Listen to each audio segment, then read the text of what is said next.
All right, so what are we doing here? This house, I'm actually evaluating it for a buddy of mine who flips homes.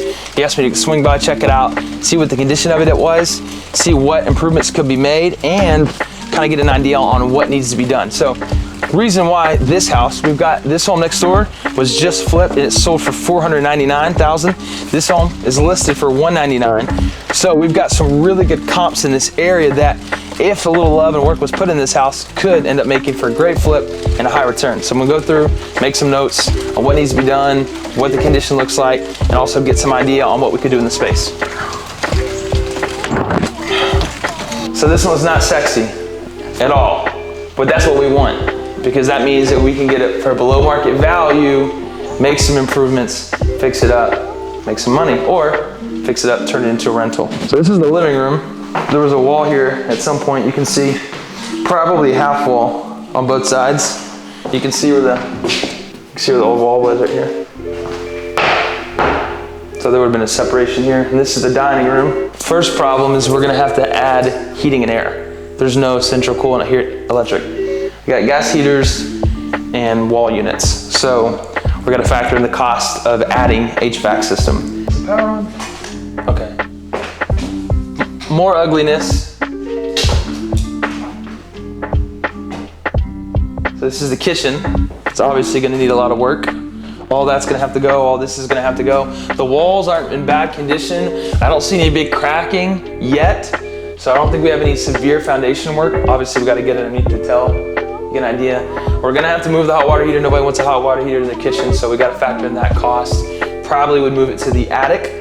And if the attic's not tall enough, we'll have to go tankless. So we'll have to get a quote on the cost to move gas line to the attic and move the hot water heater, which isn't fun. Another downside, oh gosh, look at that. Look at that light fixture. All right, so this is our only bathroom. Not really working with a lot here, so we got a full gut job here. We're gonna have to pull up this linoleum, and it's probably just subfloor underneath. Tile it, rip all this out, rip all this out. It's gonna need a full gut job, so we gotta factor that cost in. So we have basic ballpark numbers on kind of what some of these things cost, but we've got a guy that we can kind of price it by square foot, gives us an idea on what it's gonna cost, but we're probably looking at a $7,000 to $10,000 bathroom right there. Unless we make it a guest bathroom, but then we have to add a bathroom because there's only one bathroom in this house. So we got a lot of work there.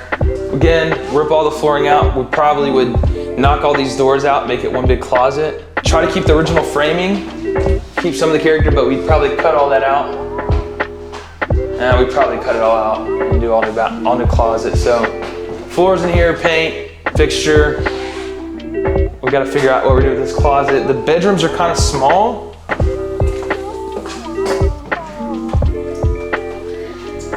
More flooring, more paint. We're gonna have to do all of that, fixture.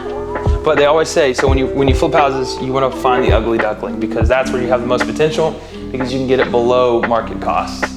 This one is definitely a little overpriced for the condition, but that may mean that it sits on the market longer and we could get it below listed price. I'm trying to find the attic access. Oh, look at that laundry room. At least it has a laundry room, but that guy needs to clean up. That alone tells me that we're gonna have to do a lot of rewiring of the electrical work. Really, a lot of this electrical work is very questionable. Probably got some water damage behind that wall. You can see that there's some mold there. The one good thing about this house is it has a great flat backyard. It actually also has some alley access, so somebody could park in the back if they wanted to, if we wanted to put a parking pad back here. The neighbors have a nice new fence. We would probably want to add some fence on the other side. So what we'll do is we'll kind of start with ballpark figures to see what makes sense on this property based on the condition. I'm gonna look at cosmetics alone, then we'll start looking at getting bids on mechanical systems like HVAC, heating and air. We'll get a roofer to look at the roof. We'll get an electrician out here to look at the wiring and see what we can do with the space. On this one, it might make more sense to do an addition, which would be a pretty extensive remodel, but would get it to higher value property. It could see somebody dozing this and going brand new construction too though. So that would require getting the home a little bit below, quite significantly below market value, just because you're basically buying the land for the cost of the house. So you have to get it at a pretty good price. But the right numbers could make sense. We'll just have to plug them in and see what works.